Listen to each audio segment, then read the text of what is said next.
My name is Michael Furo, and this is my shop, Rosewood Music. And mostly what I do is repair and restore stringed instruments like guitars, banjos, mandolins.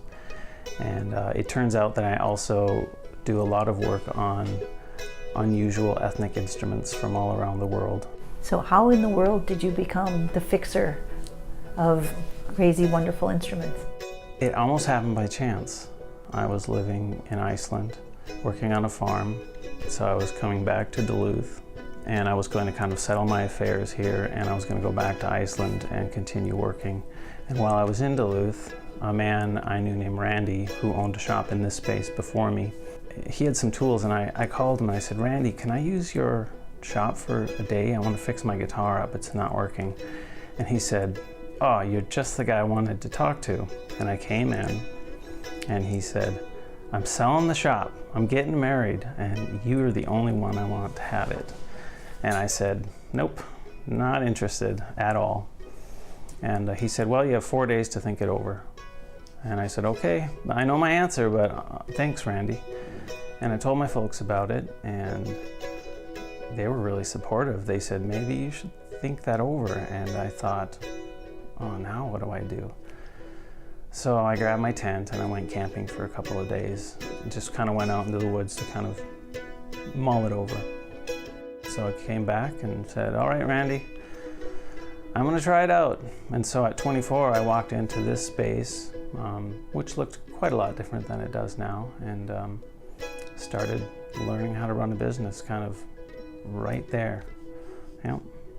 So what advice would you give someone else who is starting out? Well, my Uncle Mark has been running a business for more than 40 years, and at that time he gave me advice, and he said, "I only tell you one thing, get ready to work hard."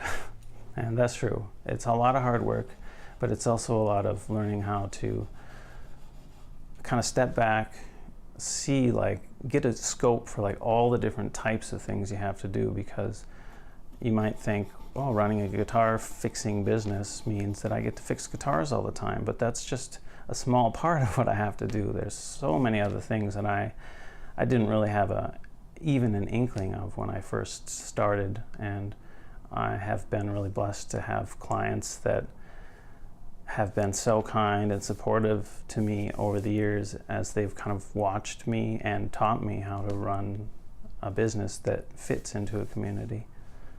How did you learn to do this? I think I grew up in the right house. My folks, both artists. My dad's a woodworker, so I learned the right kind of tool use and attention to detail. But I was also raised on a little farm outside of town, so I couldn't easily go to the neighbor's house because there weren't a lot of neighbors. So I learned how to,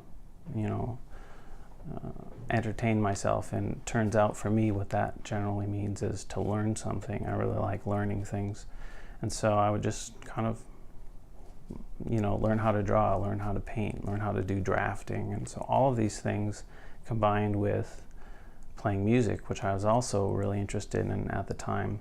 And later on I learned that I love mathematics and physics and kind of all those things, like, well, why wouldn't she fix guitars? Because they all just so naturally come together. Mm-hmm. Naturally come together for you, but most people you run into don't say, well, that's a natural idea, Right. Yeah, how big a deal is it that like an Eric Berry or a Kyle Ola level of musician comes in the door? Is it kind of fun to say, hey, I've done some work on some pretty awesome instruments? Yeah, absolutely. It tests my limits and brings me to my edge and says, okay, this person is playing at a professional level and they need their instrument to perform without errors, just so that they can, channel their passion through it. And so it's a real honor for me to be able to work for someone like that. What does success look like for you? I don't know, kind of getting back onto the horse. Success is a lot of failures that you keep coming back to the work and keep coming back to the work and reassessing. You don't become stagnant. You look at what you're doing on occasion and you say, can I do this better? Could I like even fundamentally change how I do this job so that future jobs are even better. And do I enjoy it? That's a big part of it for me.